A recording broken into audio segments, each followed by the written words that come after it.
Former President of Pakistan, Imran Khan, is reportedly in a stable condition in hospital after he was shot and wounded in an apparent assassination attempt during a protest march in the east city of Wazirabad.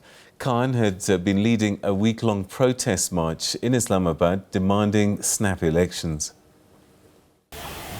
A member of Khan's Pakistan Tehreek-e-Insaf (PTI) party said several colleagues were also wounded. Among senior party officials injured was Pakistani politician Faisal Javed. Sources say there were hundreds of people in the convoy. Prime Minister Shehbaz Sharif condemned the shooting and ordered the Interior Minister to seek an immediate investigation. Since being ousted in April through a parliamentary vote, Khan has held rallies across Pakistan, stirring opposition against a government that is struggling to bring the economy out of the crisis. Khan's latest challenge to the government comes after Pakistan's Elections Commission disqualified him from holding public office for 5 years for allegedly selling state gifts unlawfully and concealing assets as premier. He has also been demanding fresh elections at the earliest, which are otherwise scheduled for October 2023. The attack has raised new concerns about growing political instability in Pakistan, a nuclear-armed nation with a massive population of 225 million people. Pakistan political analyst and journalist Arifa Noor is on Zoom to share the political climate in the country. Thanks very much indeed for joining us, and welcome to the program. Thank you. The situation here, as you just mentioned, we've had a very volatile day, as you can say. The former Prime Minister Imran Khan, who is leading a protest rally, a long march, as he calls it, from Punjab, which is the most populous province of Pakistan, to Islamabad, the federal capital. And he was shot at today. He's been injured. He's in hospital. He's said to be in a stable situation, but of course, it's added to the volatile situation. As it is, our economic indicators have not been very positive. The Ukraine war, the rise in the petrol prices has created a current account deficit. But the country is already in talks with the IMF, has an IMF program. Imran Khan has been asking for snap elections. The government has been resisting, despite the fact that he's been holding, rallies and long marches since he's been thrown out of power. According to one account, since he was ousted in the vote of no confidence, he has held over 60 jalsas or 60 rallies in all over the country. So obviously, this is going to add to the pressure on the government. They already seem to be on the defensive. The Pakistan Tehreek-e-Insaf workers did hold small protests in various cities around the country. Things have quietened down at the moment, but there is a chance that it can flare up again, especially because the Pakistan Tehreek-e-Insaf seems to be as aggressive as before. And so far, despite the confusion, they are insisting that their long march will go on. How much do we know about the gunman and motivation, and if he was acting on instruction or acting alone? Well, it's not very clear. So the odd thing is that shortly after the attack took place, one attacker or one alleged attacker was not just captured, but very quickly a video of him confessing to his act was not just recorded, but appeared all over television. So clearly it was shared with journalists, with the proliferating television industry in Pakistan. And it was also run on the state-owned television channel. And of course, he confessed not just to the shooting, but said he was doing it for religious reasons because he doesn't agree with Imran Khan's position and how he's sort of using music in his protest rallies. But a lot of people that were there who were present at the rally today claim that there was more than one attacker. even the noise that can be heard, because obviously there were lots of TV cameras around. They were capturing the images of the container that carried Imran Khan moving. So if you hear the sound, a lot of people tend to allege that it came from more than one gun, and it was definitely not just a pistol which this chap was seen to be holding, but some sort of a machine gun. So already there are major questions about his confession, how it was recorded, how it was released to the media, and the fact that there were other attackers around who seemed to have escaped in the confusion. So I don't really think that at the moment we have too many details, but the fact that this alleged attacker has not only been captured but has come forward is going to be, or the lone attacker theory is going to find many buyers in Pakistan, especially among the supporters of Pakistan Tehreek-e-Insaf. Mr. Khan's spokesperson and senior aide, Rauf Hassan, has dismissed this video, saying that it's a cover-up. And they're saying that this attack has the government's fingerprints all over it. Is this a story or a theory that's getting some resonance inside Pakistan? Well, keeping in mind the polarized political situation in Pakistan right now, the moment the attack took place and the moment people found out that Imran Khan though he was injured, he was safe, the blame game started immediately. Pakistan Tehreek-e-Insaf supporters and its senior leadership has been blaming the government. Imran Khan has already released a statement also via his senior leadership, pointing the finger at the government. But obviously, the federal government, which is from the opposition party, has also made similar claims. They seem to be raising questions about the fact that the city where this attack took place was under the provincial government, which is being run by the Pakistan Tehreek-e-Insaf. So they have, raised questions about how good the security was. Why did the police arrest this man so quickly and then released his video? So they're also asking questions. And as you can see, I mean, it's very obvious that a political blame game is taking place. Each side, their supporters are going to blame the version of their party. But we will have to see now in the coming days, how angry the support for Imran Khan or his supporters, how angry they do get, and whether they can push, this allegation further, or what they do with the long march. So it's a bit soon to say, but yes, because of the political polarization, the political blame game started immediately after the attack.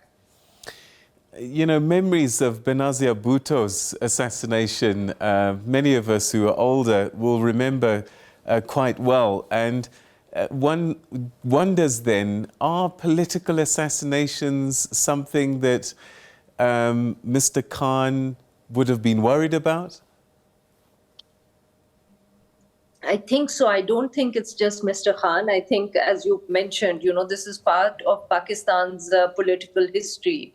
Benazir Bhutto was also another former prime minister who faced one terrorist attack that she survived in October of 2007.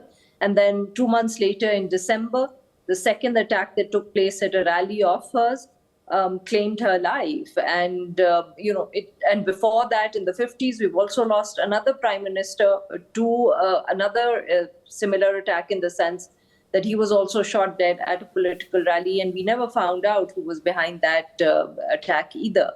So yes, we do have an unfortunate history, and then the militancy that we witnessed in the 2000s, which didn't end with, but which also took the life of Benazir Bhutto, has left us with a lot of bitter memories. And I think every time there is unrest in the country, or there's a political leader who's on the move holding any kind of a protest, the first thing that comes to mind is, can violence take place? And Imran Khan was also aware of it. He had also, in past rallies, when he was making speeches, pointed out more than once that he knew that there were threats to his life, and that he had left recorded messages or left messages with people he trusted about who would be behind it if something like this happened.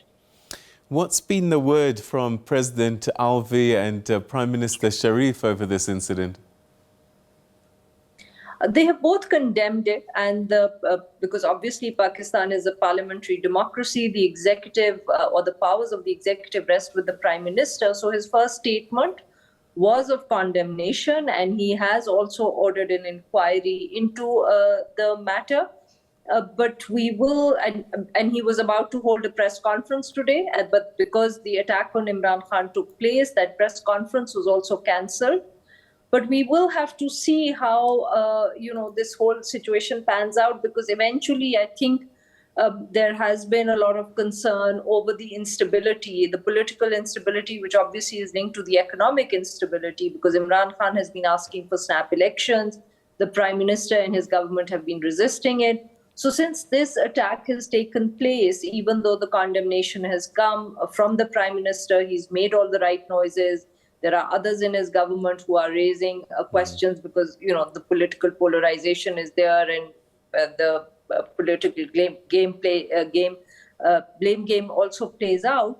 But, that whether this attack will now force these politicians on both sides of the aisle to sit together and figure out some kind of a resolution to this crisis that we're facing, rather than continuing with this polarized environment in which the government refuses to have listen to the opposition, and the opposition is also insistent that it's going to bring the government down rather than letting it complete its term.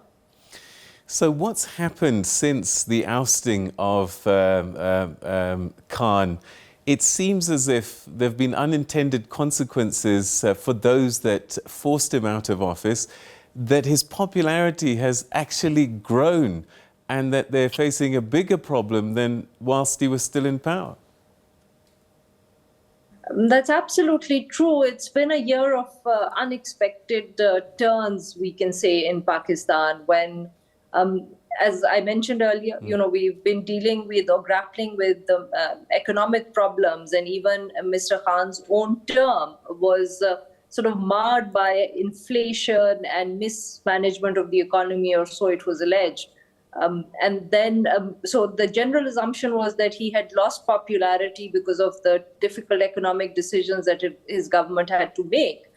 But the moment the ouster took place, the vote of no confidence took place, we saw surprising scenes. His supporters took to the streets in what seemed to be very spontaneous protests. And then since his ouster, he has held, rally after rally and city after city, and has attracted huge numbers.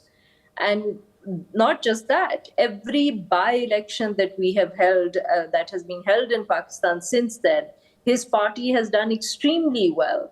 And this has not just been a surprise for the party itself, Pakistan Tehreek-e-Insaf, but also those in government who are now dealing with the same economic crises that Mr. Khan had to deal with earlier. They are having to make the same difficult economic decisions that faced him. So it seems as if they are losing, or sort of they're losing political capital because of the difficult decisions they've had to make, while Mr. Khan is not just enjoying the fact that he is in the opposition and no longer has to take responsibility, but also because there is some sort of a sympathy wave for him. And also, Pakistan is a very young country. I mean, I think commentary after commentary this year has pointed out how nearly 50% of the population of this country is under the age of 30 or 35. And most of them seem to, the ones that are politically active, seem to see Mr. Khan as a better choice than the parties in power, because most of the political parties that are in government right now have been around since the 90s, and they seem to represent the status quo that the young voter, is not interested in. He wants to see change.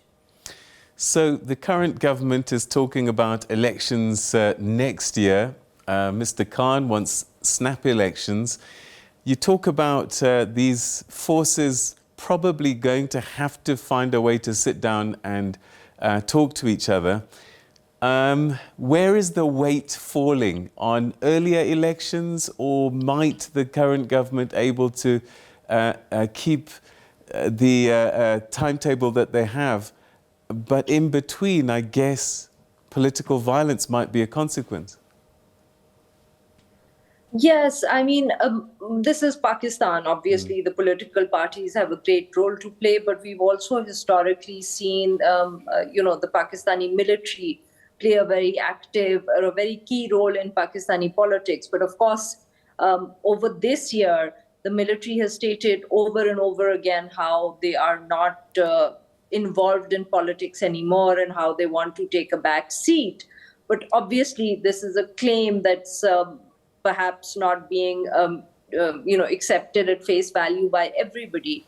So the assumption still is in Pakistan that at the end of the day, if the military so decides, there can be a change in the election date itself, because the military was seen to be a major support or a major reason Imran Khan came into power.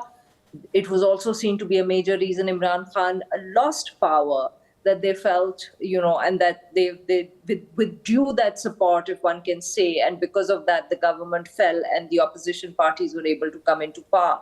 So that equation is still there at the moment. The governments, the political parties that are in power, the military, the assumption is that if the pressure builds up or continues to build up, there might be a change of thinking there, and that thinking will then lead to an early election. So far, it has been hard to tell if the weight of the military or the government is in a position where it's going to call elections immediately, because the government tends to feel that the longer they have to stabilize the economy, they will have a better chance of winning back some of their support and being able to counter Imran Khan in a general election. But the military may yet have a role to play, but we'll have to say, because for the moment, they continue to insist that they have nothing to do with politics. All right. Arifa Noor, thank you so much indeed for joining us and your insightful thoughts on the situation in Pakistan. Thank you so much for your time. All right, that's Arifa Noor, who's a journalist and a political analyst in Pakistan. Former head of state Imran Khan has been shot. He's been wounded, we believe, in the leg, and he's in a stable condition, we understand. One gunman has confessed, and people are raising questions about the speed of the video footage and the confession, and whether he was acting alone.